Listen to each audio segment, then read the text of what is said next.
Guys, this time, things might finally be catching up with Johnny Somali. Not only is he back on YouTube, but he's now posting videos that could actually be considered crimes under South Korean law. And this time, it's serious. Authorities in South Korea are reportedly considering new charges, meaning Johnny Somali could be facing even more prison time than before. But that's not all. Some of his followers and even other streamers copying his shock content tactics are also getting kicked out of public places and called out by citizens for disturbing people and filming without consent. So let's break this down, because things are spiraling faster than ever. Let's start with Johnny Somali himself.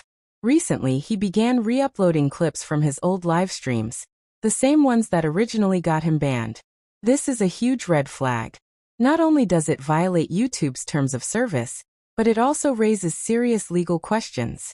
If South Korean authorities confirm that Johnny Somali has been mocking or disrespecting national symbols, like the famous Statue of Peace, or uploading footage where he caused public chaos, things could take a darker turn. Legal experts have already warned that if these clips are reviewed in court, prosecutors might reopen the case and file additional charges against him. One lawyer even explained that if Johnny returns to the Statue of Peace, the same site that made him infamous, and performs any kind of inappropriate act, the courts could use that as new evidence. He started by joking and dancing around it, then escalated by throwing oil on the statue and grinding on it in public. So, if he tries to do something even more obscene, something that could be seen as an adult act, it could become a national scandal. And make no mistake, this wouldn't just offend people. It could lead to serious criminal penalties under Korean law, with punishments ranging from 5 years to life in prison, depending on how the court interprets his behavior. Even if he isn't charged directly for mocking the statue, reposting those clips might be enough for the authorities to treat it as a new offense. Because remember, once something is re-uploaded, it's considered a new publication, and that means new legal consequences. Some legal commentators have even said, if the court is angry enough, they can absolutely use these reuploads to add more charges. And they're not alone.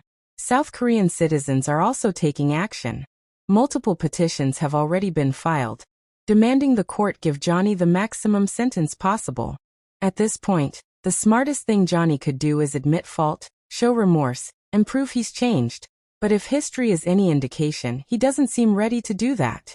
Meanwhile, it's not just Johnny Somali under fire.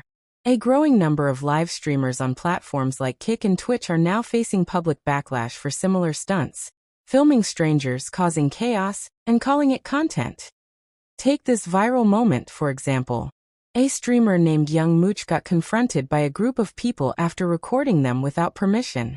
Things got heated fast. You can literally hear the crowd shouting, "Back up! Watch out!" as tensions explode. Moments like this show that people are no longer staying silent. They're fighting back against disrespectful streamers who invade personal space and treat the public like props.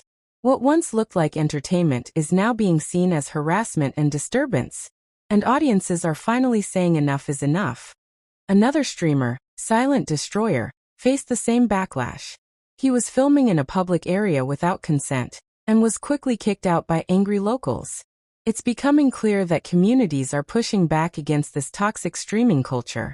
And then there's the clip of JJ Stream, who made the mistake of recording in what locals described as a dangerous area.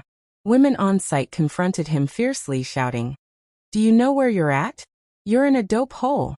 It wasn't just about privacy, it was about safety and basic respect. They warned him multiple times to stop recording, making it clear that this new wave of reckless content creators are no longer welcome anywhere.